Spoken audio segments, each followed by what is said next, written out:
হরে কৃষ্ণ। আগামী 13ই এপ্রিল সোমবার পবিত্র নীলষষ্ঠী পুজোর দিন। এই দিনে মহাদেবের উদ্দেশ্যে বিশেষ ভক্তি ভরে ব্রত করা হয়, পুজো করা হয়। শাস্ত্রে এই নীলষষ্ঠী পুজোর বিশেষ মাহাত্ম্য কথা বর্ণনা করা হয়েছে। চৈত্র মাসে এই নীলষষ্ঠী পুজো করা হয়ে থাকে। তাই আজকের এ পর্বে আমরা এই নীলষষ্ঠী পুজোর বিশেষ মাহাত্ম্য কথা জানবো। এই দিনে কোন কোন কাজ করা উচিত এবং যে কাজগুলো ভুলেও করতে নেই। বিশেষত এই দিনে ব্রত করেন কিংবা না করেন, ভুলেও যে খাবারগুলো খাওয়া উচিত নয়, সেই সঙ্গে কোন খাবারটি এই দিনে গ্রহণ করলে সৌভাগ্য লাভ হয়, সেই সকল প্রসঙ্গ জেনে নিব। তো একটা বিশেষ গুরুত্বপূর্ণ প্রসঙ্গ নীলষষ্ঠী ব্রত প্রসঙ্গে, এবং এই দিনে কোন সময়ে পুজো করা সর্বোত্তম। তাই আশা করছি আজকের এই তথ্যগুলো আপনাকে অবশ্যই সমৃদ্ধ করবে। ভালো লেগে থাকলে একটি লাইক করে কমেন্টে জয় শ্রী মহাদেবের জয় একবার হলেও লিখে যাবার অনুরোধ জানাচ্ছি। নীল হচ্ছে মহাদেবেরই একটি নাম। নীল দেবতার পুজো যাকে বলা হয়। বিশেষ করে এই যে ফাল্গুন মাসে করা হয় শিবরাত্রি ব্রত, এবং চৈত্র মাসে নীল পুজো করা হয়। এজন্য চৈত্র মাসকেও মহাদেবের মাস বলা হয়েছে। দেবাদিদেব মহাদেব এবং কোন দেবতা, এই যে বিশেষ করে প্রত্যেকটা দেবতার একদিন মৃত্যু হয় একটা বয়স পরে গিয়ে, কিন্তু মহাদেবের কখনো মৃত্যু হয় না। এজন্য মহাদেবকে বলা হয় মৃত্যুঞ্জয়, যিনি মৃত্যুকে পর্যন্ত জয় করে নিয়েছে। তাই ভক্তরা বিশেষ ভক্তি ভরে মহাদেবের পুজো করে থাকে, অর্চনা করে থাকে। এই মহাদেবের কৃপা হলে জীবনে কোনো অশুভ থাকে না, এবং মুনি ঋষিরা পর্যন্ত মহাদেবের সাধনা করেছে, ধ্যান করেছে তার উদ্দেশ্যে। সেই মহাদেবের কৃপা হলেও ব্যক্তি মুক্তি লাভ করতে পারে। জন্ম মৃত্যুর চক্র থেকে উদ্ধার হওয়া এতটা সহজ নয়। দেবতারা পর্যন্ত এই জন্ম মৃত্যুর চক্র থেকে উত্তীর্ণ হতে পারেনি, কিন্তু একমাত্র মহাদেব এমন দেবতা, কোন দেবতার সাধ্য নেই তার ভক্তদেরকে মুক্তি দিতে পারে, কিন্তু ভগবান তার ভক্তদেরকে মুক্তি দিতে পারে, এই জন্ম মৃত্যুর চক্র থেকে উদ্ধার করে বৈকুণ্ঠের চিন্ময় লোকে নিতে পারে। ভগবানের পরে মহাদেব হচ্ছে এমন দেবতা যিনি তার ভক্তদের মুক্তি দান করে থাকে। এজন্য মহাদেবের লোক হচ্ছে চিন্ময় লোক, যেখানে গেলে আর এই জড়জগতে কোনো ভক্তকে ফিরে আসতে হয় না। আর সেই মহাদেবের কৃপা হলে জীবনে অশুভ বা অমঙ্গল বলে কিছু থাকে না। এই আজকের এ পর্বে সেই মহাদেবেরই একটি বিশেষ ব্রত, যেমন সোমবারে করা হয়, শিবের উদ্দেশ্যে ব্রত করা হয়, পুজো করা হয়। তারপরে শিব চতুর্দশী ব্রত রয়েছে। তার মধ্যে মহাদেবের কৃপা লাভের জন্য নীলষষ্ঠী ব্রত বা পুজোর দিনটি একটি বিশেষ গুরুত্বপূর্ণ দিন। চৈত্র মাসের সংক্রান্তির আগের দিনে এই নীল পুজো করা হয়ে থাকে। এবং এই পুজো করলে কি কি ফল লাভ হয়, যারা এই নীল পুজো করবে তাদের কি ফল প্রাপ্ত হয়। প্রথমত হচ্ছে, এই দিন নীল মানে কে? নীল হচ্ছে প্রভু শিব, আর ষষ্ঠী মানে মা পার্বতী। মূলত এই দিনেই শিব এবং পার্বতীর বিশেষভাবে পুজো করা হয়ে থাকে, তাকে বলা হয় নীল পুজো। এবং যারা এই পুজো করবে তারা কি ফল লাভ করতে পারে না, বলা হয়েছে এই পুজো করলে বা এই ব্রত করলে সন্তান প্রাপ্তি হয়। মহাদেব বিশেষ করে তিনি সুসন্তান দানের জন্য বিশেষ প্রসিদ্ধ দেবতা। যারা ভালো সুসন্তান লাভ করতে চান তাদের উচিত মহাদেবের উদ্দেশ্যে পুজো করা, ব্রত করা। কেননা মহাদেবের কৃপা হলে ব্যক্তি সুসন্তান প্রাপ্ত হতে পারে। তাই বিশেষ করে এই ব্রত মাহাত্ম্য কথায় পাওয়া যায় নীলষষ্ঠীর, যে একবার একজন বৃদ্ধ দম্পতি ছিল যারা ব্রাহ্মণ ব্রাহ্মণী। এদের অনেক সন্তানাদি হতো, কিন্তু দুর্ভাগ্যক্রমে তারা অল্প বয়সেই সবাই মারা পড়ত। এভাবে করে ব্রাহ্মণ অনেক চেষ্টা করেছেন একটা ভালো সন্তান প্রাপ্তির জন্য, কিন্তু ওই অল্প বয়সে মারা যেত। দুঃখিত হয়ে তারা নদীতে জীবন বিসর্জন দেবে এই চিন্তা করে নদী পারে গেল। পেছন থেকে মা ষষ্ঠী ডাক দিল যে তোমরা কেন মরতে যাচ্ছ, দোষ তো তোমাদেরই। তোমরা একটা কাজ করো, এই নীল ষষ্ঠী পুজোর দিনে, চৈত্র সংক্রান্তির আগের দিনে, নীল পুজোর দিনে তোমরা ভক্তি ভরে ব্রত করো এবং ষষ্ঠী শিবের পুজো করো, তবে তোমাদের শিবের কৃপায় জীবনে সুসন্তান লাভ হবে। এরপরে সেই ব্রাহ্মণী ভক্তি ভরে শিবের উদ্দেশ্যে নীল পুজো পালন করে পুজো পার্বণাদি করেছিল। যথাসময়ে শিবের কৃপায় তাদের সুসন্তান লাভ হয়েছিল।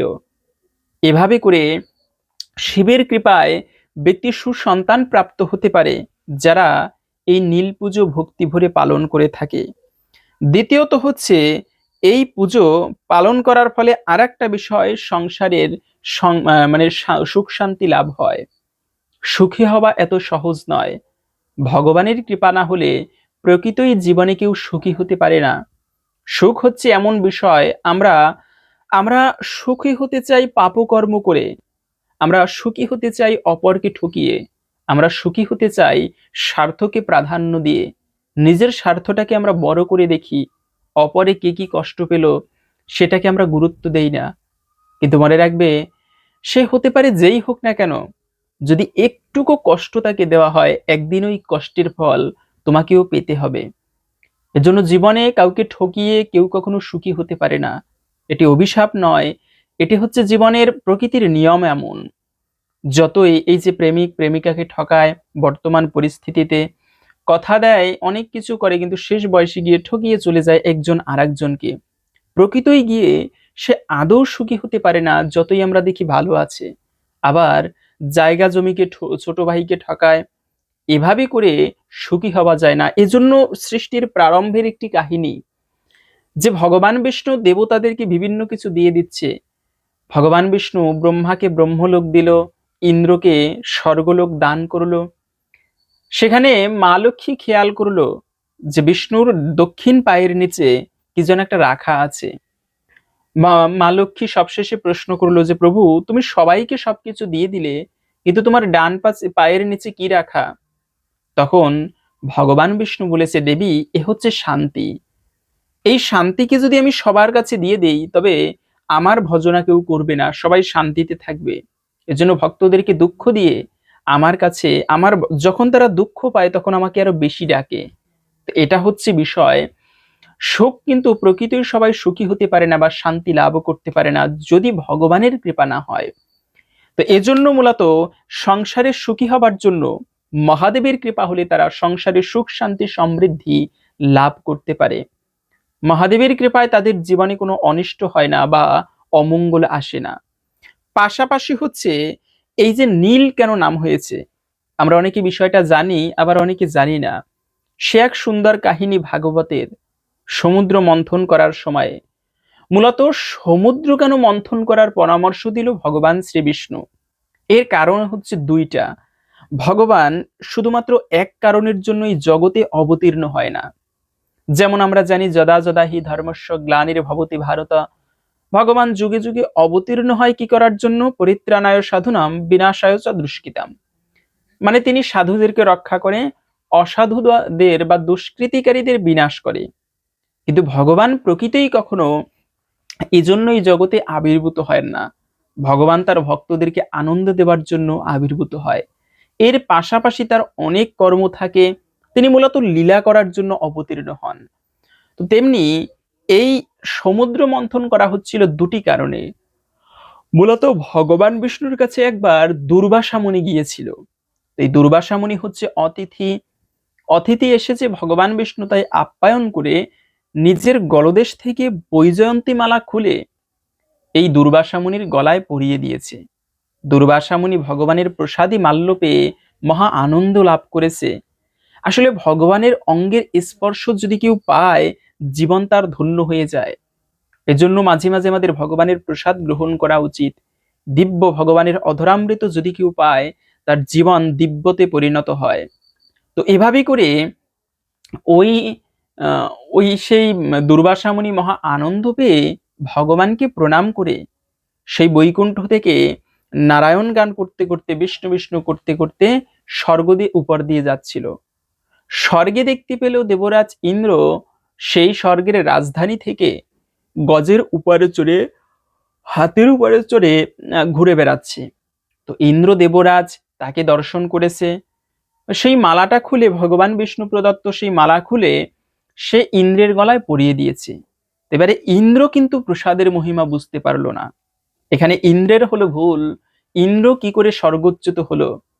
জীবনে এজন্য ছোট অপরাধও মহা মহা আহ, জীবনে মানে মানে মহা সংকটের সৃষ্টি করে। কেন? এই যে ভগবানের প্রসাদী মালা, হতে পারে সেটা মালা, কিন্তু ভগবানের প্রসাদ, ভগবানের সাক্ষাৎ কৃপা এবং ওই মালার মধ্যে অভিন্ন। কেন? প্রসাদ শব্দের সমার্থক শব্দ কৃপা। এই যে আমরা ভগবানের প্রসাদ গ্রহণ করি, সেটাও কৃপা ভগবানের। এই মালাটাও কৃপা, এটা ইন্দ্র বুঝতে পারলো না। এজন্যই পদ্মপুরাণে বলা আছে, যারা অল্প পুণ্যবান, এদের কিছু কিছু জিনিসের প্রতি ভক্তি আসে না। যেমন মহাপ্রসাদে গোবিন্দে নাম ব্রহ্মিণী বৈষ্ণবে স্বল্প পুণ্য বতামরাজন বিশ্বাস নৈব জায়তে।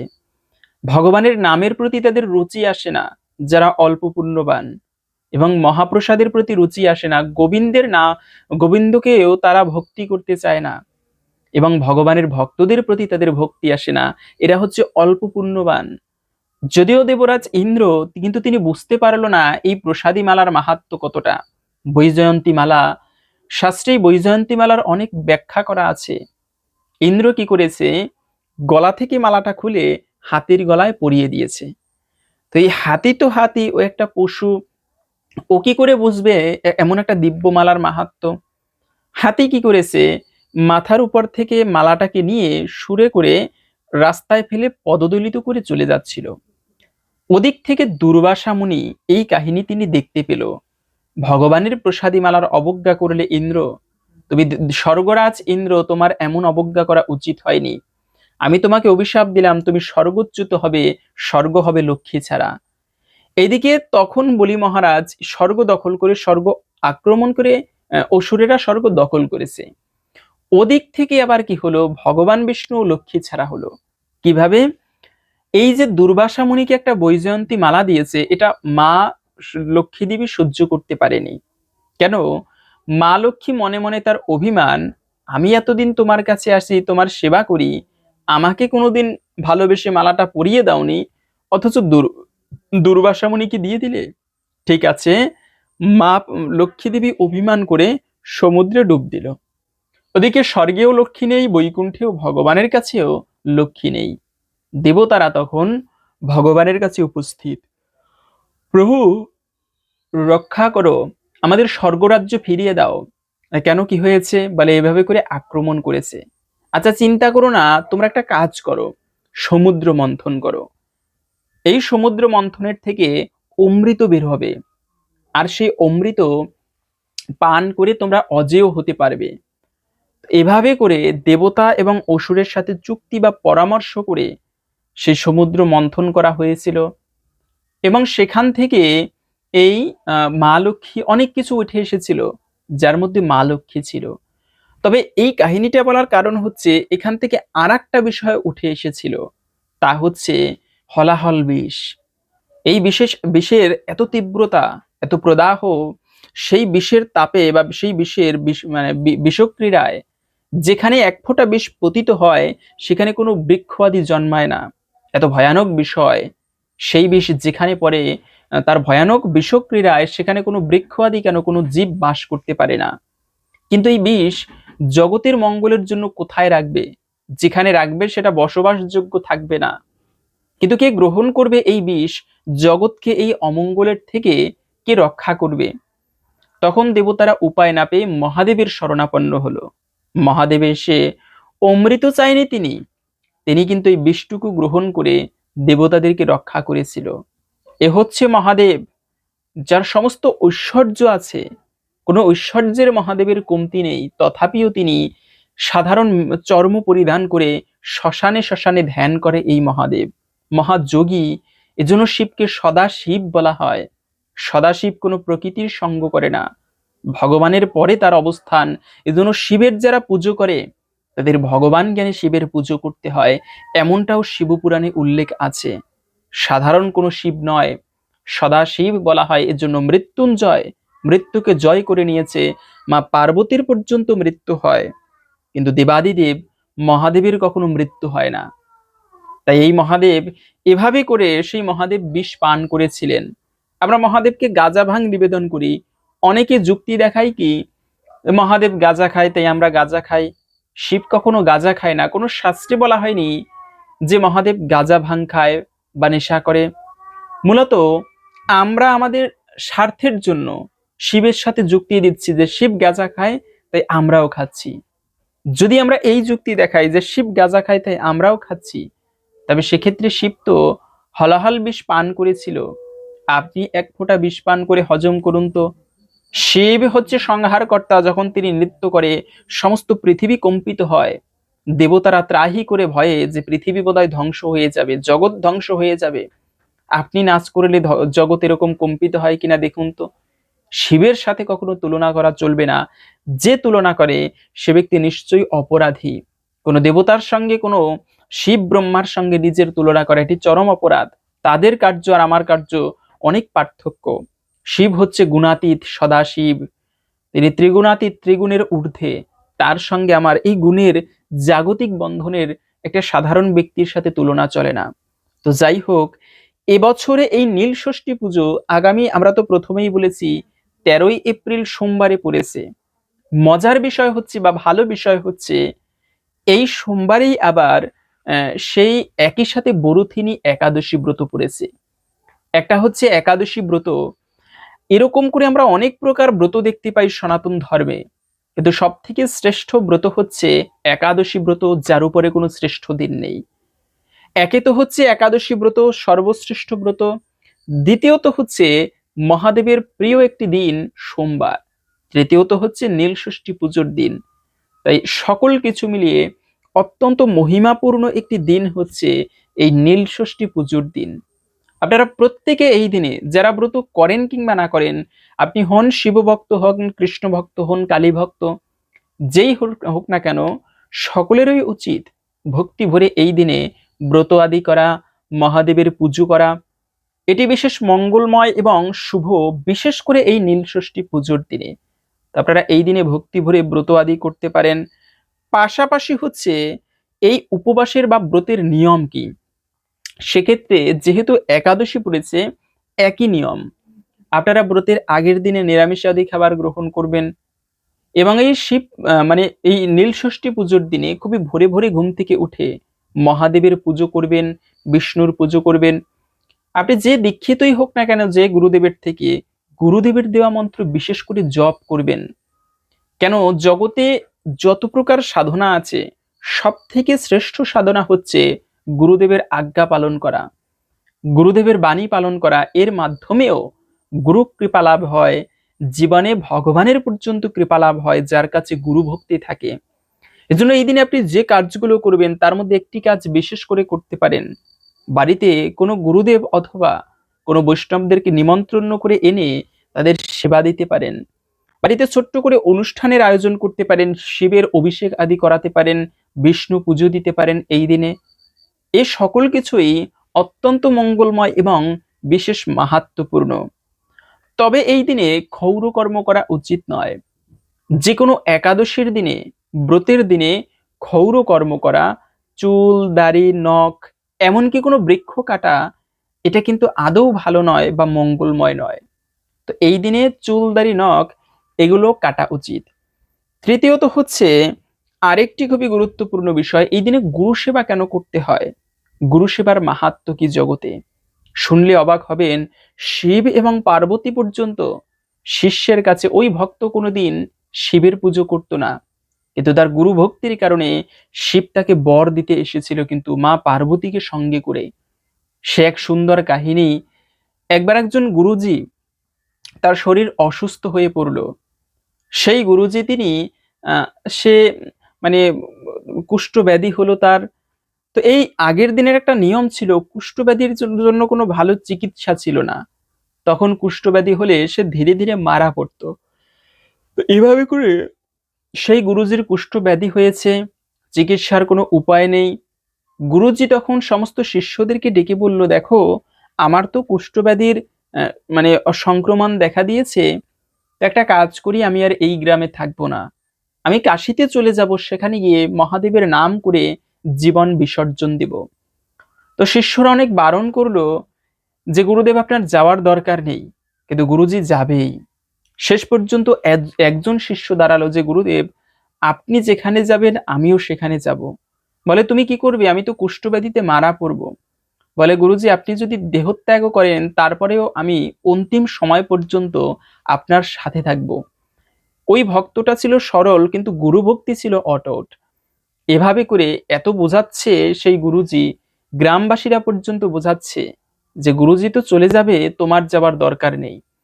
কিন্তু সে যাবেই নাছোড়বান্দা। শেষ পর্যন্ত সেই শিষ্যকে সঙ্গে নিয়ে গুরুজি, তখনও ভালো করে কুষ্ঠব্যাধি হয়নি, লক্ষণ দেখা দিয়েছে। তো গুরুজি শিষ্যকে সঙ্গে নিয়ে সেই কাশীধামে উপস্থিত। সেখানে ছোট্ট একটা কুটির করে গুরুদেব ভিতরে বসে মহাদেবের নাম গুণগানাদি করে। আর এই শিষ্য কোনোদিন সেই কাশী ধামে মন্দিরে গিয়ে ভগবান শিবকে কোনোদিন দর্শন করেনি। অথচ প্রতিদিন সে গুরু সেবা করত, গুরু সেবায় কোনো ত্রুটি হতো না। গুরুদেবের যা প্রয়োজন হতো তাই এই শিষ্য এনে দিত। দীর্ঘদিন হয়ে গিয়েছে কিন্তু কোনোদিন এই শিষ্য ভগবান শিবকে দর্শন করতে পর্যন্ত যায়নি। শেষ পর্যন্ত মা পার্বতী ওই মন্দিরেরই, মা পার্বতী এবং শিব মনে মনে ভাবলো এই কাশীধামে দুটি ভক্ত, এক হচ্ছে গুরুদেব, দ্বিতীয়ত হচ্ছে সেই গুরুদেবেরই একজন পরম ভক্ত শিষ্য। সে সবসময় গুরু ভক্তি করে, গুরুদেবের সেবা করে। সে এই মন্দিরে আসতে পারছে না দেখতে, চলো আজকে আমরা ওই ভক্তকে দর্শন করতে চাই। এজন্য একটা কথা আছে যে ভগবানকে যদি ডাকার মতো ডাকা হয় তবে ভগবানকে দেখতে যেতে হয় না, ভগবান তিনি দেখতে আসে।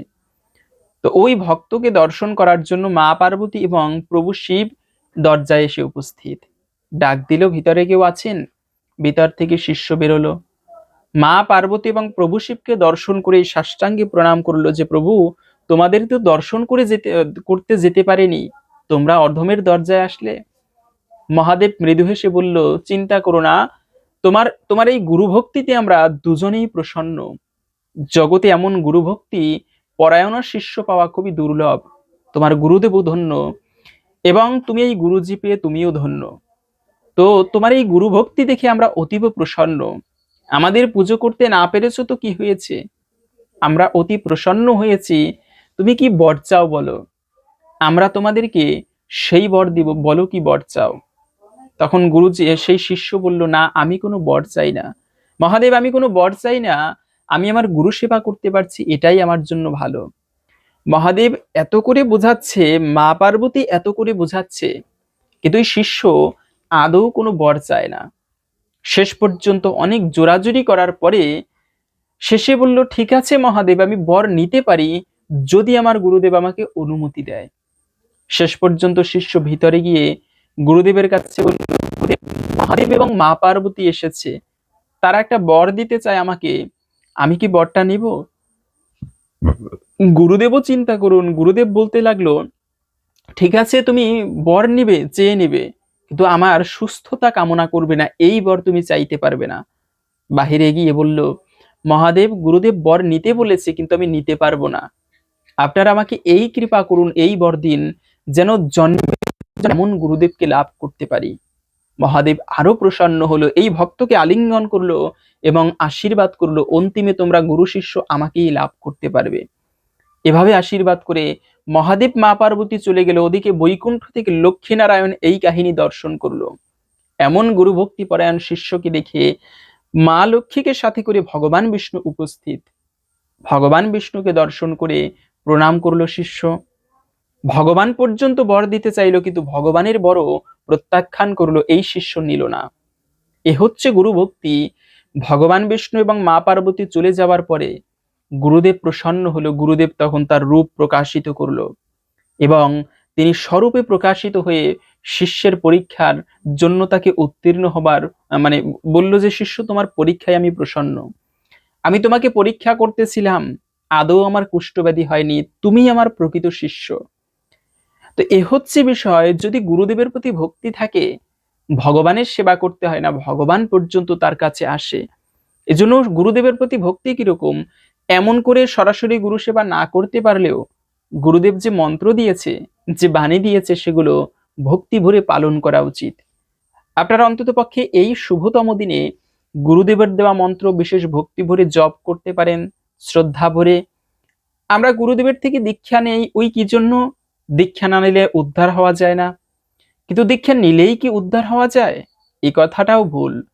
দীক্ষা নিয়ে যদি গুরুদেবের দেওয়া নিয়ম পালন না করি, তবে তাতেও কিন্তু উদ্ধার হয় না।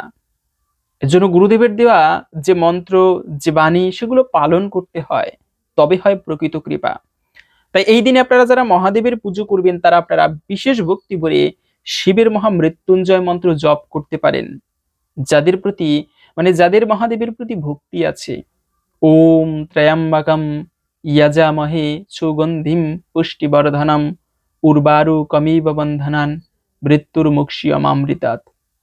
এই ত্রয়ম্বক মন্ত্র জপ করেই মার্কণ্ডেয় ঋষি, যার 16 বছর বয়সে মৃত্যু হবার কথা ছিল, সেই ব্যক্তিটা জগতে 7 কল্পকাল জীবিত ছিল। 7 বার পৃথিবী প্রলয় হয়েছে, কিন্তু মার্কণ্ডেয় ঋষির আদৌ মৃত্যু হয়নি। এই মন্ত্র জপ করার মাধ্যমে মহাদেবের কৃপায় যমরাজ মার্কণ্ডেয়কে নিতে পারেনি। এ হচ্ছে মন্ত্রের শক্তি, এ হচ্ছে মন্ত্রের মাহাত্ম্য। আবার আপনারা যারা মহাদেবের প্রতি ভক্তি আছে যাদের, তারা এই মন্ত্র জপ করতে পারেন। কিন্তু প্রত্যেকের উচিত এই দিনে, যেহেতু একাদশী ব্রত, আর একাদশী হচ্ছে ভগবান শ্রীহরির বিশেষ দিন, আর এই দিনে যে ধর্মকাজই করা হোক না কেন একাদশীর দিনে, তা বিশেষ পুণ্যফল প্রদান করে। তাই আপনারা এই দিনে প্রত্যেকে হরে কৃষ্ণ মহামন্ত্র জপ করতে পারেন।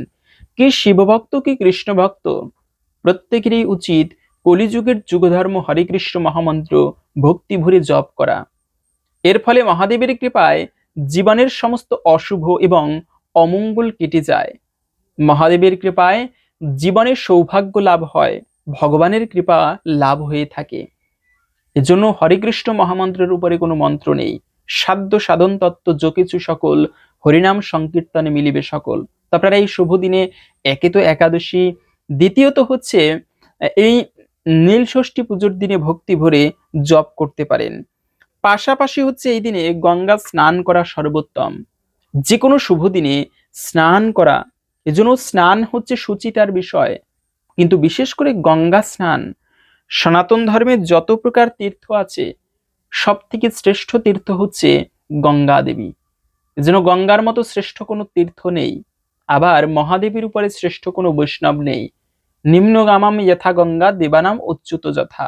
দেবতার মধ্যে ভগবান বিষ্ণু প্রধান, আবার বৈষ্ণবানাম যথা শম্ভু, বৈষ্ণবদের মধ্যে প্রধান হচ্ছে শিব, আবার তীর্থগণের মধ্যে প্রধান হচ্ছে গঙ্গা দেবী। তো তাই গঙ্গা স্নান করা যে কোনো শুভ দিনে অত্যন্ত মঙ্গলময়। সেই সঙ্গে আপনারা এই দিনে বিল্লপত্র তেমন কিছু না করতে পারলেও, একেবারে বিশেষ করে পুজো দিতে না পারলেও, অন্তত পক্ষে মহাদেবের অভিষেক করাতে হয়। এই মহাদেব এমন দেবতা, তার ভক্তকে আশীর্বাদ দিতে গিয়ে মা পার্বতীকে পর্যন্ত দিয়ে দিয়েছিল একবার। মা সেই সেই মানে রাবণ একবার মহাদেবের সাধনা করে মহাদেবের কাছে বর চাইলো। মহাদেব বলে, কি চাও বলো? বলে, আমি পার্বতীকে চাই। দ্বিতীয়বার না ভেবে মহাদেব মা পার্বতীকেই দান করে দিয়েছে। তখন ভগবান বিষ্ণুর কৃপায় আবার মা পার্বতী সেই রাবণের কাছ থেকে ফিরে এসেছিল মহাদেবের কাছে। এ হচ্ছে মহাদেব। এজন্য তাকে বলা হয় আশুতোষ, ভোলানাথ।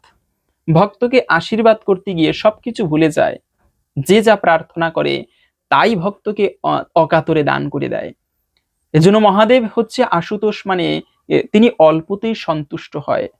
সামান্য একটুকু বিল্লপত্র, জল, দুগ্ধ আদি নিবেদন করার ফলে সেই ভোলানাথ অল্পতেই সন্তুষ্ট হয়ে থাকে, ভক্তকে বিশেষ আশীর্বাদ এবং কৃপা করে থাকে। তাই আপনারা এই দিনে একটুকু কাঁচা দুগ্ধ সংগ্রহ করে, একটুকু জল, বিল্লপত্র আদি সংগ্রহ করে বিশেষ ভক্তি ভরে মহাদেবের পুজো আদি করতে পারেন। এটি অত্যন্ত মঙ্গলময় এবং শুভ, বিশেষ করে এই নীলষষ্ঠী পুজোর দিনে। তো আসুন এখন আমরা ভিডিওর মূল প্রসঙ্গ জেনে নিচ্ছি। এই দিনে কোন খাবারগুলো ভুলেও খেতে নেই এবং যে খাবারটি গ্রহণ করলে জীবনে সৌভাগ্য আসে। তবে তার পূর্বে এই মহাদেবেরই একজন বিশেষ ভক্ত চণ্ডেশ্বরের একটি কাহিনী শ্রবণ করি। খুবই গরিব সেই সন্তান, কিন্তু মহাদেবের কৃপা লাভ করে তিনি জগৎ মাঝে প্রসিদ্ধ হয়েছিল শুধুমাত্র মহাদেবের সেবা করার ফলে। সেই কাহিনী আসুন কিছুক্ষণ সময় ধৈর্য ধরে শ্রবণ করি। আপনি এই দিনে ব্রত করতে না পারলেও প্রত্যেকে চেষ্টা করবেন একটুকু শিব কথা শ্রবণ করতে, শিবের ভক্ত মাহাত্ম্য কথা শ্রবণ করতে। এতে অনেকাংশেই শিবের কৃপা লাভ হয়, জীবনে অমঙ্গল অশুভ কেটে যায়। তাই আমরা আসুন কিছুক্ষণ সময় ধৈর্য ধরে এই শিবের মাহাত্ম্য কথা জেনে নিচ্ছি। এক প্রাচীন ভারতীয় গ্রামে যেখানে বাস করত এক দরিদ্র কিন্তু সত্যিকারের অর্থে নিষ্ঠাবান ভক্ত, যার নাম ছিল শিবদাস।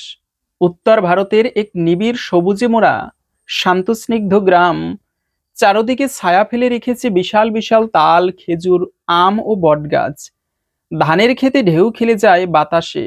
দূরে স্নিগ্ধ নীলাভ পাহাড় শ্রেণী মাথা তুলে দাঁড়িয়ে আছে, যেন শাশ্বত দর্শকের মতো। আর মাঝখান দিয়ে আঁকা বাঁকা বয়ে চলেছে একটি স্বচ্ছ জলের নদী, যার কূল ঘেঁষে দাঁড়িয়ে আছে এক প্রাচীন শিব মন্দির। সেই নদী তীরবর্তী গ্রামেই জন্ম নেয় আমাদের প্রধান কাহিনীর প্রধান চরিত্র শিবদাস। সে ছিল এক সাধারণ কৃষক পরিবারে জন্ম নেওয়া এক অসাধারণ সন্তান।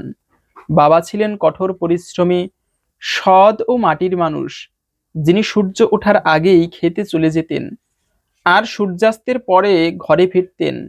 মা ছিলেন শান্ত, গভীর আস্থাভরা মন নিয়ে দিনরাত মহাদেবের নাম জপ করতেন।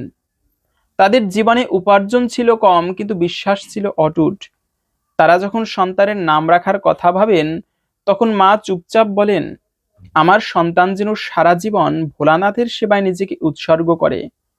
তার নাম হোক শিবদাস, মানে শিবের দাস। বাবা মাথা নেড়ে সম্মতি জানালেন। সেই মুহূর্ত থেকেই যেন শিশুটি একটি অলৌকিক আলোচ্ছটায় আবিষ্ট হলো। ছেলেবেলা থেকে শিবদাস ছিল একেবারে আলাদা। তার মন টিকতো না খেলাধুলায় কিংবা বইয়ের পাতায়। তার আকর্ষণ ছিল অন্যত্র, সেই পুরানো শিব মন্দিরে। প্রতিদিন বিকেল হলেই সে নিঃশব্দে হাঁটত শিবের মন্দিরের দিকে, যেন তার হৃদয় টানত তাকে সেই পবিত্র প্রাঙ্গণে।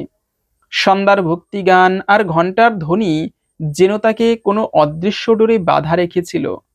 ভোলানাথের মূর্তির সামনে বসে সে অপলক দৃষ্টিতে তাকিয়ে থাকত। তার চোখে থাকতো এক অজানা প্রশ্ন, প্রভু, আপনি এত নির্লিপ্ত কেন? আপনি কি আমার কথা শুনছেন? আমি কি আপনার সেবক হতে পারি? যদিও সংসারে অভাব লেগেই থাকতো, শিবদাস কখনো কোনো অভিযোগ করেনি। তার সহজ অথচ গভীর বিশ্বাস ছিল, যিনি নিজে হলাহল পান করে গোটা সৃষ্টিকে রক্ষা করেন, তিনি তো আমার এই সামান্য ক্ষুধা মেটাবেনই। এই বিশ্বাসই ছিল তার জীবনের মূল চালিকা শক্তি। একদিন হঠাৎ গ্রামে এক আশ্চর্য ঘটনা ঘটল। বহু বছর ধরে শিব মন্দিরে পূজা করে আসা প্রাচীন পুরোহিত গুরুজি গুরুতর অসুস্থ হয়ে পড়লেন। সেদিন সন্ধ্যায় আরতির সময়ে উপস্থিত হলে দেখা গেল কেউই নেই আরতি করার মতো। লোকেরা একে অপরের দিকে তাকিয়ে উদ্বিগ্ন মুখে বলল, আজ হয়তো আরতি হবে না। ঠিক সেই সময়ে 12 বছরের ক্ষীণকায় কিন্তু আত্মবিশ্বাসী কণ্ঠে শিবদাস সামনে এসে বলল, গুরুজি, যদি আপনি অনুমতি দেন তবে আজ আরতি আমি করব। সকলেই বিস্মিত। এত ছোট্ট একটি ছেলে, সে কি পারবে যথাযথভাবে মন্ত্রোচ্চারণ করতে? সে কি পারবে সেই পবিত্র কাজটি সম্পন্ন করতে? কিন্তু গুরুজির চোখে ছিল অদ্ভুত এক প্রশান্তি। তিনি সম্মতি জানালেন মাথা নেড়ে। শিবদাস শঙ্খ হাতে মঞ্চে উঠল। তার মুখে ছিল গভীর এক তপস্যার ছাপ, কণ্ঠে ছিল স্পষ্ট এবং স্থিরতা। শঙ্খধ্বনি দিয়ে সে শুরু করলো সন্ধ্যার আরতি। তার প্রতিটি মন্ত্রোচ্চারণ ছিল হৃদয়ের গভীর থেকে উৎসারিত, যেন বহু জন্মের স্মৃতি ফিরে এসেছে এই জন্মে। ঠিক তখনই মন্দিরময় এক অদ্ভুত পবিত্র গন্ধ ছড়িয়ে পড়ল। সেই গন্ধ ছিল চন্দনের মতো শীতল, গঙ্গাজলের মতো নির্মল আর ফুলের মতো কোমল। উপস্থিত ভক্তদের মন যেন পূর্ণ হয়ে উঠল এক অদ্ভুত অনুভূতিতে। অনেক বৃদ্ধা চোখ মুছতে মুছতে বললেন, এ শুধু কোনো গন্ধ নয়, এই শিশুর ভক্তিতে ভোলানাথ নিজেই উপস্থিত জানান দিয়েছেন। এ আশীর্বাদ। সেই সন্ধ্যা থেকে গ্রামের লোকজন আর কখনো শিবদাসকে সাধারণ ছেলে হিসেবে দেখেনি। সে হয়ে উঠল গ্রামের অহংকার, মন্দিরের প্রিয়তম আর মহাদেবের একনিষ্ঠ দাস। সময় থেমে থাকে না। শৈশবের কোমল আলো ধীরে ধীরে কৈশোর বয়সের কঠিন বাস্তবতায় রূপ নেয়। শিবদাস যখন বয়সে মাত্র 14 বছর পেরিয়েছে, ঠিক তখনই তার জীবনে নেমে আসে প্রথম ঝড়। এক বিকেলে মাঠ থেকে ফিরে আর দেখা গেল না বাবাকে। সারাদিন সকালে গ্রামের মানুষরা তার নিথর দেহ মাঠের পাশেই খুঁজে পেল। বাবার মৃত্যু যেন গোটা সংসারকে স্তব্ধ করে দিল। মা দেহে ও মনে দুর্বল হয়ে পড়লেন। সেই দিন থেকেই সংসারের ভার এসে পড়ল শিবদাসের কাঁধে। তবুও ভেঙে পড়লেন না। জীবন যুদ্ধে এক নির্ভীক সৈনিকের মতো ভোরের আলো ফোটার আগেই সে নদীতে স্নান সেরে মাটি থেকে কিছু বেলপাতা, ধুতুরা ও কাঁটাযুক্ত জটামণি সংগ্রহ করে মন্দিরে যেত। শিবলিঙ্গে ভক্তি ভরে জল ঢেলে সে বলতো, প্রভু, আজও আমার সেবা, তোমার সেবা করতে পারলাম, আমার এই ন্যূনতম প্রয়াস গ্রহণ করো। তারপর সূর্য ওঠার আগেই ছুটত মাঠে, অন্যের জমিতে ক্ষেত মজুরি করতে।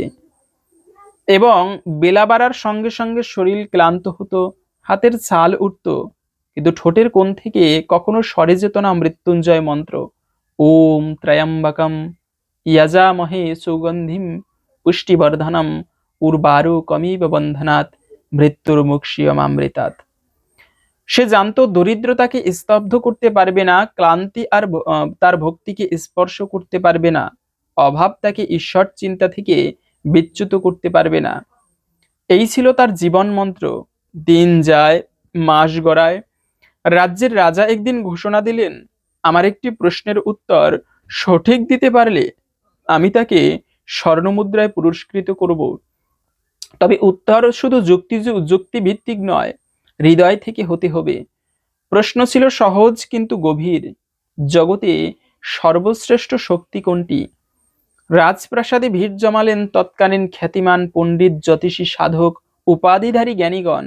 কেউ বললেন ধন সম্পদেই শ্রেষ্ঠ শক্তি, কেউ বললেন এই জ্ঞানেই চূড়ান্ত প্রভু, আর কেউ বললেন রাজশক্তির তুলনা নেই। রাজা মন দিয়ে শুনলেন, কিন্তু কারো উত্তরেই তার হৃদয় ছুঁতে পারল না। তখন সবার এক প্রান্ত থেকে কানে এলো এক নাম, রাজন, এই প্রশ্নের উত্তর হয়তো শিবদাস দিতে পারবে। শিবদাস রাজপ্রাসাদ এসে মাথা নিচু করে প্রণাম করল। তার পরনের কাপড় ছিল মলিন, কিন্তু তার মুখমণ্ডল ছিল দীপ্তিময়, চোখে ছিল নিষ্কলুষ আত্মবিশ্বাস। রাজা তাকে প্রশ্ন করে বলল, শিবদাস, জগতের সর্বশ্রেষ্ঠ শক্তি কি? শিবদাস স্থির গলায় বলল, রাজন, জগতের সর্বশ্রেষ্ঠ শক্তি হলো ভক্তি। কারণ ভক্তি এমন এক শক্তি যা ঈশ্বরকেও বাধ্য করে তার ভক্তের সামনে নত হতে। ধন কিংবা জ্ঞান, ক্ষমতা কিংবা প্রতাপ সবই সীমিত, কিন্তু ভক্তির শক্তি অসীম, কারণ তা আত্মার গভীর থেকে উৎসারিত। রাজা বিস্ময়ে স্থির। সবার পণ্ডিতরা মুখ চাওয়াচাই করলেন। রাজা বললেন, এমন কথাও তো কেউ বলেনি। তুমি সত্যিকারের জ্ঞানী, কারণ তোমার জ্ঞান এসেছে হৃদয় থেকে। তুমি সত্যিই অনন্য ভক্ত। তিনি শিবদাসকে স্বর্ণমুদ্রা দিয়ে পুরস্কৃত করলেন, আর তার ভক্তির কথা সারা রাজ্যে ছড়িয়ে পড়ল। ঘরে ঘরে ঘরে, গ্রামে গ্রামে সে হয়ে উঠল ভক্তির এক জীবন্ত প্রতিভা। ঈশ্বর যেমন ভালোবাসেন তার ভক্তকে, তেমনি পরীক্ষা নিতেও কুণ্ঠাবোধ করেন না, কারণ তার প্রকৃত ভক্তের পরিচয় মেলে তার পরীক্ষার সময়েই। এক সন্ধ্যায় ক্লান্ত ও ক্ষুধার্ত অবস্থায় শিবদাস ক্ষেত থেকে ফিরে দেখল মা জরাচ্ছন্ন হয়ে শুয়ে আছেন। ঘরে খাবার বলতে ছিল মাত্র এক মুঠো চাল ও সামান্য ডাল, যা দিয়ে সে মাকে খাইয়ে নিজে উপবাস করার মনস্থ করল। ঠিক তখনই দরজায় কড়া নাড়ল এক অচেনা বৃদ্ধ। গায়ে জীর্ণ চাদর, চোখে ক্লান্তি, হাতে একটি ভিক্ষার থলে। বৃদ্ধ কাপা গলায় বললেন, পুত্র, বহুদূর থেকে হেঁটে এসেছি, অন্ন পেলে জীবন বাঁচে। এক মুহূর্ত দ্বিধা করল না শিবদাস। মা যখন ঘুমিয়েছিলেন, তখন সে নিজের ভাগের শেষ অন্নটুকু তুলে দিলেন বৃদ্ধার হাতে। বৃদ্ধ খেয়ে ধন্যবাদ জানিয়ে চলে গেলেন। কিছুক্ষণ পর হঠাৎ চারিদিকে এক আলোর ঝলকানি ছড়িয়ে পড়ল। শিবদাস চমকে উঠল। ঘরের দরজায় দাঁড়িয়ে আছে সেই বৃদ্ধ, কিন্তু আর তিনি বৃদ্ধ নন। মাথায় চন্দ্র কালোধারী জটা, কণ্ঠে সাপের হার, পাশে উমা পার্বতী। তিনি স্বয়ং মহাদেব। শিবদাস স্তব্ধ হয়ে দাঁড়িয়ে থাকল। চোখ দিয়ে গড়িয়ে পড়ল অশ্রু। মাথা নিচু করে সে প্রণিপাত করল। মহাদেব স্নিগ্ধ কণ্ঠে বললেন, শিবদাস, তুমি শুধু অন্ন দাওনি, তুমি তোমার হৃদয় থেকে দিয়েছ। তুমি যে ত্যাগ করেছ তা আমার জন্যই। আমি আজ তোমাকে আশীর্বাদ দিচ্ছি, তোমার জীবনে আর কোনোদিন অভাব আসবে না। তুমি যত দেবে ঈশ্বর তার বহুগুণে ফিরিয়ে দেবেন।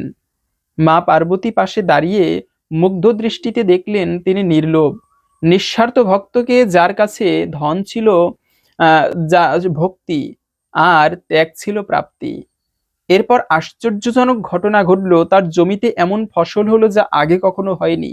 মা সুস্থ হলেন, কিন্তু শিবদাস ধন সম্পদ জমাতে গেল না। যা পেত তা গরিবদের মধ্যে বিলিয়ে দিত। সে বলতো, শিবের দেওয়া জিনিস আবার শিবের ভক্তদের ফিরিয়ে দেওয়াই আসল ভক্তি। সময় একরকম থাকে না।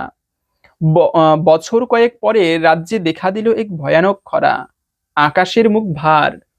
মেঘ মানে মেঘ আসে কিন্তু বৃষ্টি আসে না। মাঠ ফেটে চৌচির, নদী শুকিয়ে গিয়েছে, কূপে জল নেই, ধানের শীষ হলুদ এবং ঝরে পড়ে যায়। চারিদিকে শুধু অভাব, ক্ষুধা আর কান্নার সুর। লোকেরা ভিক্ষার থালায় ধ্বংসের করুণ সুর তোলে। মা তার সন্তানের জন্য, বৃদ্ধ তার শেষ দিনের জন্য, গরিব কৃষক তার শস্যহীন মাটির জন্য করুণ আরতি জানায়। সেই ভয়ঙ্কর সময়ে শিবদাস যেন হয়ে উঠলেন ভোলানাথের করুণার প্রতিরূপ। তিনি বিন্দুমাত্র দ্বিধা না করে নিজের গোডাউনের দরজা খুলে দিলেন সকলের জন্য। সেখানে যত ধান, চাল, ডাল, গুড় ছিল সেসব বিলিয়ে দিলেন নিঃস্ব অনাহারীদের মাঝে। গ্রামের লোকেরা বিস্ময়ে বলল, যেমন গঙ্গা ঝরে শিবের জটাজুট থেকে নিরবিচ্ছিন্ন ধারায়, তেমনি শিবদাসের ঘর থেকে যেন অন্ন ফুরোয় না। এ কি শুধুই মানুষের দান, নাকি ভোলানাথ নিজেই বিলাচ্ছেন? শিবদাস হাসলেন, বললেন, আমি কিছু দিচ্ছি না, প্রভুই তো এই সেবার মধ্য দিয়ে নিজেকে প্রকাশ করছেন। একদিন ধ্যানের মধ্যে বসে শিবদাস হৃদয়ে এক চিন্তার উদয় হলো।